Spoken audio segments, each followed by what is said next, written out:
നമസ്തേ, കഥകളതിസാഗരത്തിലേക്ക് സ്വാഗതം. ഇന്നത്തെ കഥ ഞാൻ ഇന്നലെ പറഞ്ഞു നിർത്തിയ കഥയുണ്ടല്ലോ, വികൃതി രാജകുമാരനും മറ്റേ അദ്ദേഹത്തിൻ്റെ മൃഗങ്ങൾ, നന്ദിയുള്ള മൃഗങ്ങൾ, വികൃതി രാജകുമാരന് നന്ദിയുള്ള മൃഗങ്ങൾ, അതാണ് ഈ കഥയുടെ ഒന്നാമത്തെ ഭാഗം ഞാനങ്ങ് പറഞ്ഞു. ഇന്ന് രണ്ടാമത്. അപ്പോൾ ഈ വെള്ളത്തിൽ നിന്ന്, ചുഴിയിൽ നിന്ന് രാജകുമാരൻ വരുന്നതും കാത്ത് അങ്ങനെ ഇരിക്കുകയാണ്. കരയിൽ ഇരിക്കുമ്പോൾ മരക്കമ്പിൽ പിടുത്തം കിട്ടി. ആ മരക്കൊമ്പിലേക്ക് കയറി വെള്ളങ്ങൾ ഒഴുകിപ്പോയിക്കൊണ്ടിരിക്കുമ്പോൾ മരത്തിൻ്റെ ഒരു ചില്ല കിട്ടി. ആ ശാന്തമായി കാറ്റും മഴയൊക്കെ ഒതുങ്ങിക്കഴിഞ്ഞ് പ്രകൃതിക്ഷോഭങ്ങൾ തീർന്നപ്പോൾ ആ ചെറിയ കൊമ്പിൽ നിന്ന് മരത്തിൻ്റെ ഒരു കൊമ്പിലേക്ക് കയറിയിരുന്നു. കരയിലേക്ക് ഇപ്പം അടുക്കുമെന്നുള്ള പ്രതീക്ഷയിൽ, തനിക്ക് ജീവൻ തിരിച്ചു കിട്ടും എന്ന പ്രതീക്ഷയിൽ അങ്ങനെ ഇരിക്കുകയാണ് രാജകുമാരൻ. അപ്പോൾ ആ സമയത്ത് അവിടെ ചെന്ന് കരയ്ക്ക് അടിഞ്ഞു. ഒരു സ്ഥലത്ത് കരയ്ക്ക് അടിഞ്ഞപ്പോൾ അതേ സമയത്ത് പുഴയിലിങ്ങനെ ഒഴുകിപ്പോയിക്കൊണ്ടിരിക്കുമ്പോൾ രാജകുമാരൻ്റെ പേടിയായിട്ട് പാടില്ല. എപ്പോഴാണ് വീണ്ടും കാറ്റും മഴയും വന്ന് ചുഴിയിൽ പെട്ടിട്ട് വെള്ളച്ചാട്ടത്തിൽ പെട്ടിട്ട് തൻ്റെ ജീവൻ പോണേ. നോക്കുമ്പോൾ ആണെന്ന് വെച്ചാൽ ഈ മരത്തിൻ്റെ കൊമ്പ് ഒരു ഉറക്ക വാവിട്ട് കരയാനായിട്ട് തുടങ്ങി ചുറ്റുമൊക്കെ നോക്കിക്കഴിഞ്ഞപ്പോഴാണ് മനസ്സിലായത് ആ മരത്തിൻ്റെ കൊമ്പത്ത് കയറിയിട്ടുണ്ട്. ഈ കരയോടടുത്തു കൂടെ പോയപ്പോൾ ഒരു പാമ്പ് ചുറ്റിപ്പിണങ്ങ് കയറിയിട്ടുണ്ട് ഈ മരക്കൊമ്പിൻ്റെ അടുത്ത്. ആ പാമ്പിൻ്റെ ഒരു പ്രത്യേകതയുണ്ട്. ആ പാമ്പ് വലിയ ഒരു വ്യവസായിയുടെ 40 കോടി പണം കുഴിച്ചിട്ടേക്ക് അയാളുടെ കാലശേഷം. ആരെങ്കിലും കിട്ടുമെന്തോന്ന് അറിയില്ല, കൊടുക്കാൻ അനന്തരാവകാശികളൊന്നുമില്ല.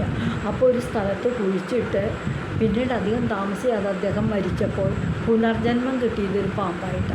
അങ്ങനെ ആ പാമ്പ് ആ നിധിക്ക് കാവലിരുന്നിരിക്കുമ്പോഴാണ് വെള്ളം കയറി ഈ മരക്കൊമ്പ് കയറി വന്നിട്ട് അതിൻ്റെ മുകളിൽ കയറിയിട്ട്. അവിടെ അടുത്ത് തന്നെ മറ്റൊരു മൃഗം ഉണ്ടായിരുന്നു, എലിയും ഉണ്ടായിരുന്നു. ഒരു എലിക്ക് ഇതുപോലെ തന്നെ അദ്ദേഹം ഒരു വലിയ ധനാഢ്യൻ, 30 കോടി സമ്പത്തുള്ള ഒരു ധനാഢ്യൻ പെട്ടെന്ന് അസുഖം വന്ന് മരിക്കണേന് മുൻപ് അദ്ദേഹത്തിൻ്റെ സമ്പത്തൊക്കെ കുഴിച്ചിട്ട് എലി അതിന് കാവലിരുന്നു. അങ്ങനെ നിധി കാക്കുന്ന സർപ്പവും നിധി കാക്കുന്ന എലിയും ഈ മരക്കൊമ്പത്ത് കയറിയിരുന്നു. അയ്യോ, എന്ത് ചെയ്യും? അങ്ങനെ പോയി കഴിഞ്ഞപ്പോൾ പിന്നെ നോക്കിയപ്പോഴെന്താ, തൻ്റെ പച്ച തോലുകളൊക്കെ നനഞ്ഞ് ഒട്ടി വിറച്ച് കൂനി പിടിച്ച് ജീവൻ രക്ഷിക്കണേ എന്ന് പ്രാർത്ഥിച്ചും കൊണ്ടിരിക്കുന്ന ഒരു തത്തയും ആ മരക്കൊമ്പത്തുണ്ട്.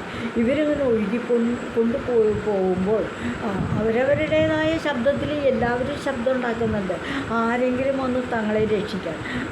അവിടെ അടുത്തുള്ളൊരു ഗ്രാമത്തിൽ ഒരു ആശ്രമം കെട്ടി ബോധിസത്വൻ ഒരു ബ്രാഹ്മണൻ്റെ അവതാരം എടുത്ത് താമസിക്കുകയായിരുന്നു. അദ്ദേഹം തന്നെ ആശ്രമം മുറ്റത്ത് ഇങ്ങനെ വെള്ളമൊക്കെ ഒന്ന് ഇറങ്ങി, ഇപ്പോൾ വെയിലൊക്കെ തെളിഞ്ഞിട്ടുണ്ട്, പ്രകൃതിത്തിൽ ശാന്തമായി ഒന്ന് നടക്കാമെന്ന് വെച്ച് ഇങ്ങനെ അങ്ങും നടക്കുമ്പോൾ ഈ മനുഷ്യ ശബ്ദത്തിലുള്ള കരച്ചിൽ കേട്ടു. ഈ അപകടത്തിൽപ്പെട്ട ആരോ കരയാണല്ലോ എന്ന് കരുതി ബോധിസത്വൻ്റെ അവതാരമായ ബ്രാഹ്മണൻ കുഴിയിലേക്ക് പോയി. അവിടെ ചെന്നിട്ട് ഈ മരക്കൊമ്പത്ത് പിടിച്ച് തൂങ്ങിക്കിടക്കുന്ന രാജകുമാരൻ്റെ ശബ്ദമാണ് താൻ കേട്ട മനുഷ്യ ശബ്ദം എന്ന് മനസ്സിലാക്കി അദ്ദേഹം ആ കമ്പ് കരയിലേക്ക് അടുപ്പിച്ചപ്പോൾ എന്താ, 3 ജീവികളും രാജകുമാരനും എല്ലാം അവശതയിലായിരിക്കുക. വെള്ളം കുടിച്ച് പോയത് കുറേണ്ട് രാജകുമാരുണ്ട്. മിണ്ടാൻ വയ്യ, വിശന്നിട്ട് വയ്യ, ക്ഷീണം കൊണ്ടും വയ്യ. അതുപോലെ സർപ്പത്തിനാണെങ്കിൽ അവിടെയും ക്ഷീണം, തത്തയ്ക്കും ഭയങ്കര ക്ഷീണം, എലിക്കും ക്ഷീണം. ഒട്ടും പഠിക്കാതെ ഈ ബ്രാഹ്മണൻ 3 മൃഗങ്ങളെയും രാജകുമാരനെയും ഒക്കെ തൻ്റെ ആശ്രമത്തിൽ കൊണ്ടുപോയി അവരവർക്ക് ചൂട് നൽകി, ഓരോരുത്തർക്കും ചൂട് കൊടുക്കേണ്ടിടത്തൊക്കെ ചൂട് നൽകി, തോർത്തിച്ചു, ശരീരത്തിന് ഉണക്ക് ചൂടൊക്കെ നൽകി, ഭക്ഷണം കൊടുത്തു, അവരവർക്ക് വേണ്ടതായ പാലൊക്കെ തിളപ്പിച്ച് മൃഗങ്ങൾക്കും കൊടുത്തു, രാജകുമാരന് കഞ്ഞി ഉണ്ടാക്കി കൊടുത്തു. അങ്ങനെയൊക്കെ ആയിട്ട് ഇവർ തമ്മിൽ പറഞ്ഞ് കഴിഞ്ഞ് അത്യാവശ്യം ഇരതേടി പോകാൻ ഇതായി കഴിഞ്ഞപ്പോൾ ഉടൻ തന്നെ ഈ ഗുരുവിനോട് നന്ദി പറഞ്ഞു, ഈ ബ്രാഹ്മണനോട് നന്ദി പറഞ്ഞുകൊണ്ട്, തങ്ങളെ ഇത്രയും ശുശ്രൂഷിച്ച് തങ്ങളുടെ ജീവൻ രക്ഷിച്ച് കളഞ്ഞ ഗുരുവിനോട് നന്ദി പറഞ്ഞുകൊണ്ട് ഞങ്ങൾ എന്ത് ഉപകാരം ചെയ്യേണ്ടതെന്ന് പറഞ്ഞ് ഗുരു ദക്ഷിണ കൊടുക്കാമെന്ന് വന്നിട്ട് പോയി. അപ്പോൾ ഈ സർപ്പം എന്ത് പറഞ്ഞു, ഞാൻ ഇന്ന സ്ഥലത്ത്, ഗ്രാമത്തിൽ ഇന്ന സ്ഥലത്ത് ഞാനൊരു നിധിക്ക് കാവൽ നിൽക്കുകയായിരുന്നു. പൂർവ്വജന്മത്തിൽ ഞാൻ തന്നെയായിരുന്നു അതിൻ്റെ ഉടമസ്ഥൻ. അത് ഞാൻ കുഴിച്ചിട്ടേക്കാം. ഞാനിപ്പോൾ പോകുന്നതും അവിടേക്ക് തന്നെയാണ്.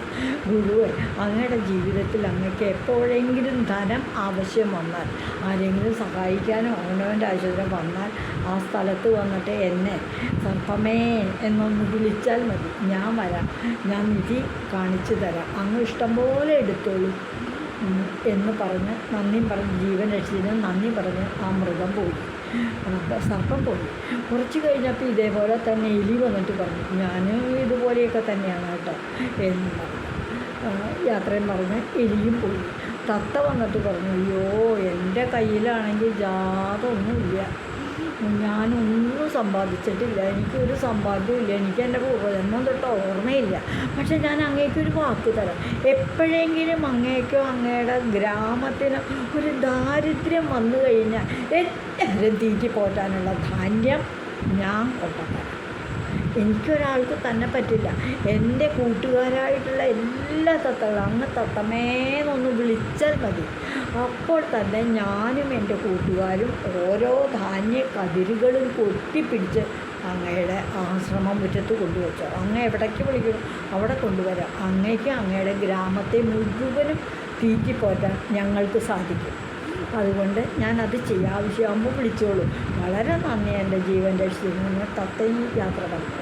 അപ്പോൾ ഉടൻ തന്നെ അത് കഴിഞ്ഞിട്ട് പിന്നീട് രാജകുമാരൻ്റെ വീഴ. രാജകുമാരന് പറഞ്ഞു, ഇനിയിപ്പോൾ ഞാൻ തന്നെ അവിടെ നിന്നിട്ട് എന്താ വേണ്ട, എനിക്ക് പോകാൻ എൻ്റെ രാജ്യത്തേക്ക് പോയാൽ എനിക്ക് സുഖമായിട്ട് ജീവിച്ചൂടെ എന്ന് കരുതി രാജകുമാരൻ യാത്ര പറയാം. രാജകുമാരന് അപ്പം തോന്നിയിട്ടോ, ഓ ഇയാൾ ഈ മൃഗങ്ങളുടെയൊക്കെ കൂടെയാണ് എന്നെ വളർത്തിയത്, അവരെയൊക്കെ സംരക്ഷിച്ചതിന് ആണ് കൂടുതൽ പ്രാധാന്യം നൽകിയത്, എന്നെയൊക്കെ അങ്ങോട്ട് രക്ഷിച്ചു എന്നുള്ളൂ, എന്നോട് ഇദ്ദേഹം പക്ഷാഭേദം കാട്ടി, എനിക്കിപ്പോൾ ഇയാളെ കൊല്ലാനാണ് തോന്നണം എന്നൊക്കെ ദേഷ്യം അമർഷമുണ്ടെങ്കിലും ജീവൻ രക്ഷിച്ചുല്ലോ എന്ന് വിചാരിച്ച് സമാധാനിച്ച് ഞാൻ പോവുകയാണ്, ഞാൻ എൻ്റെ രാജ്യത്തേക്ക് പോവുകയാണ്, അവിടെ ചെന്ന് ഞാൻ കിരീടാവകാശിയാണ്, ഞാൻ രാജാവായാൽ അങ്ങ് എൻ്റെ കൊട്ടാരം സന്ദർശിക്കും, ഞാൻ അങ്ങേക്ക് ധാരാളം പാരിതോഷികങ്ങൾ തരാം, എൻ്റെ രാജ്യത്തെ സമ്പത്തിൻ്റെ ഒരു ഭാഗം തരാം എന്ന് പറഞ്ഞ് യാത്ര പറഞ്ഞ് രാജകുമാരനും പോയി. രാജകുമാരൻ അങ്ങനെ പോയി, രാജ്യത്ത് ചെന്നു, രാജാവായി, രാജ്യമൊക്കെ സമ്പൽ സമൃദ്ധമായി. വലിയ പഴയ അച്ഛൻ രാജാവ് നാട് നീങ്ങി എന്ന് പറഞ്ഞാൽ എന്താ അർത്ഥം എന്നറിയാമോ? മരിച്ചു പോയില്ലുള്ളൂ. രാജാക്കന്മാരുടെ മരണത്തെ പറ്റി പറയുമ്പോൾ ഒക്കെ പറയുന്നത് നാട് നീങ്ങി എന്നാണ് പറയുക. ആ നാട് നീങ്ങി പിന്നീട് ഇദ്ദേഹം രാജാവായി, രാജ്ഞിയൊക്കെ ഉണ്ടായി, കല്യാണം വിവാഹമൊക്കെ കഴിഞ്ഞു, രാജ്ഞി പുത്രന്മാരൊക്കെ ഉണ്ടായി, അങ്ങനെ സുഖമായിട്ട് താമസിച്ചു. അങ്ങനെ കാലം കുറേ കടന്നുപോയി. രണ്ടാം ഭാഗം നമ്മൾ നിർത്തുക. ഇനി എന്താണ് സംഭവിക്കുക അതാണ് നമുക്കറിയേണ്ടത് അല്ലേ? ഞാൻ നാളെ തന്നെ പറയാം. ഇതിൻ്റെ ബാക്കി ഭാഗം നാളെ ഞാൻ പറയുന്നതായിരിക്കും. ഇതുവഴി വന്നാലും ഇത്തിരി നേരമിരുന്നാലും കഥകൾ കേട്ടാലും കളിയായി പറയും കഥയാണേ, കാര്യം പറയും കഥയാണ്. കഥകൾ അതിസാഗരം എന്ന ഈ ചാനൽ എൻ്റെ ചാനലാണ്. ഞാനാരാന്നോ? മാലതി വാര്യർ. ഓർമ്മയുണ്ടാവുമല്ലോ. നിങ്ങളൊക്കെ സബ്സ്ക്രൈബ് ചെയ്തു. കൂടുതൽ പേരെ സബ്സ്ക്രൈബ് ചെയ്യാനായിട്ട് പ്രേരിപ്പിക്കണം. കഥകൾ കേൾക്കണം. കഴിയുമെങ്കിൽ ഇതൊക്കെ കുട്ടികൾക്ക് പറഞ്ഞു കൊടുക്കണം. കുറച്ച് നേരം മതി, ഒരു 10 മിനിറ്റ് കഥകൾ പറയാനും കുട്ടികൾ കഥകൾ കേൾക്കാനുമായിട്ടും വിനിയോഗിച്ചാൽ ജീവിതത്തിൽ നമുക്ക് ഒരുപാട് നല്ലതായ ഗുണമേന്മയുള്ള കാര്യങ്ങളൊക്കെ നമുക്ക് മനസ്സിലേക്ക് കുട്ടിക്കാലത്തേ കുട്ടികൾക്ക് അവരൊക്കെ നല്ല പൗരന്മാരായിട്ട് വളരുമൊക്കെ. അതാണ് കഥകൾ കേട്ട് വേണ്ടേ കുട്ടികൾ വളരാൻ. അപ്പോൾ എല്ലാവർക്കും നന്ദി. ഇതിൻ്റെ ബാക്കി ഭാഗം നാളെ പറയുള്ളൂ.